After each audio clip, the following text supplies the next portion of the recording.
baastadan iyo suugadeedii hilibkeedii salarkeeda oo saa u quruxda badan oo maasha Allah ah baan sameynayaa maanta. daawasho wacan hadda saan u sameynayo. Assalaamu calaykum waraxmatullaahi wabarakaatu. kusoo dhawaada Isra Food Style. Isra Food Style maanta maxay haysaa oo karinaysaa? maanta waxaan karinayaa walaalayaal baasto iyo suugadeed. waa baasto iyo suugo ayaan karsanayaa. marka waxaan ka sameynayo waa alaabtan halkan horteyda ah taala. waxaan isku shiidayaa haddii Ilaahay idmo. halkan waxaa iigu jira kabsar caleen ayaa halkaas iigu jirta. kabsar caleen iyo toon iyo sanjabiil, 3 xabo sanjabiil oo soo jaray intaan. iyo halkaana waxaa iigu jira yaanyo marooley oo tan gasaca ku jirta ah baan halkan ku shubta oon rabo inaan suugada ku karsado.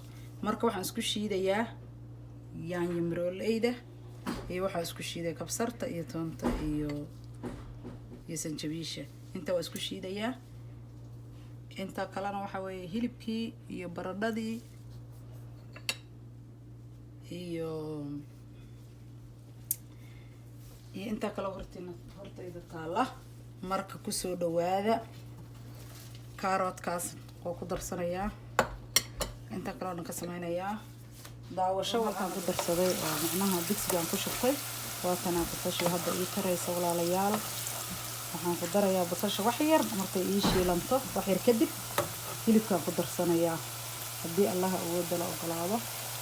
marka maanta waa suugadeedu waa intaas. ma garatay. halkaana waxaa ii saaran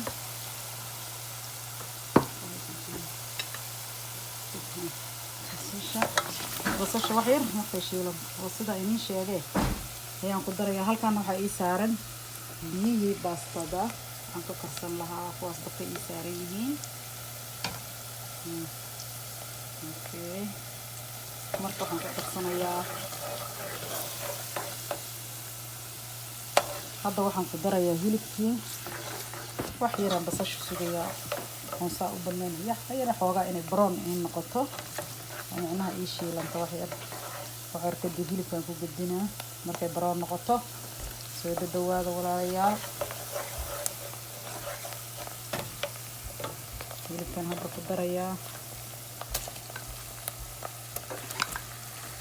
waa hilibkuna waa hilib shiidan. qof walba wuxuu rabo ka samaysan karaa. hilib suqaar waa ka samaysan kartaa. hilib shiidan waa ka samaysan kartaa. hilib ari oo suqaar ah waa ka samaysan kartaa. suugo waxaa rabtaa ka samaysan kartaa. laakiin anagu ciyaalkaygu waxay jecel yihiin hilibka shiidan.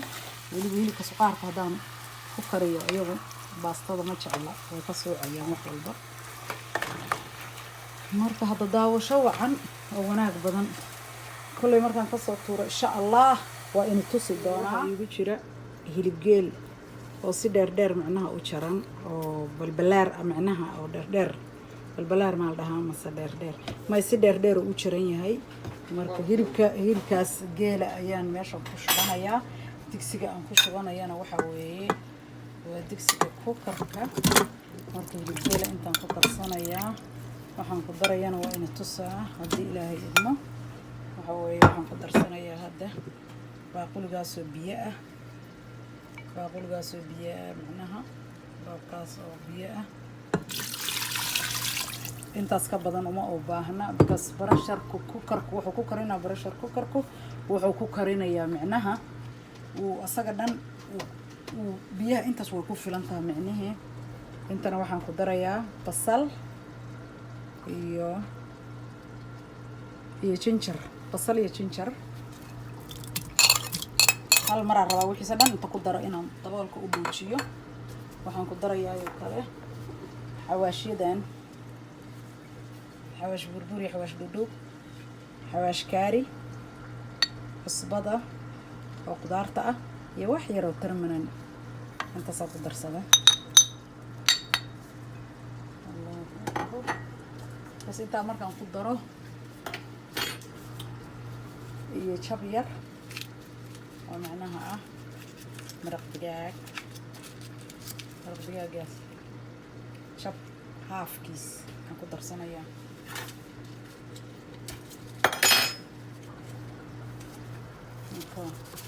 بس انت markaan ku daro walaalayaal daboolka u buujinaya bas asaga karsamay marka dabool waa marka baastadii iyo suugadii aan karinayay waa tana ayada aad u qurux badan ma sha Allah tabarakallah oo soo dhamaatay iyo salarkeeda ma sha Allah tabarakallah wataas ah waa soo dhameystiray walaalayaal ma sha Allah tabarakallah ayada aad u macaan oo taasti leh waxa way like share subscribe walaalayaal hanaga hilmaaminina oo hanaga baqaylinina السلام عليكم ورحمة الله وبركاته.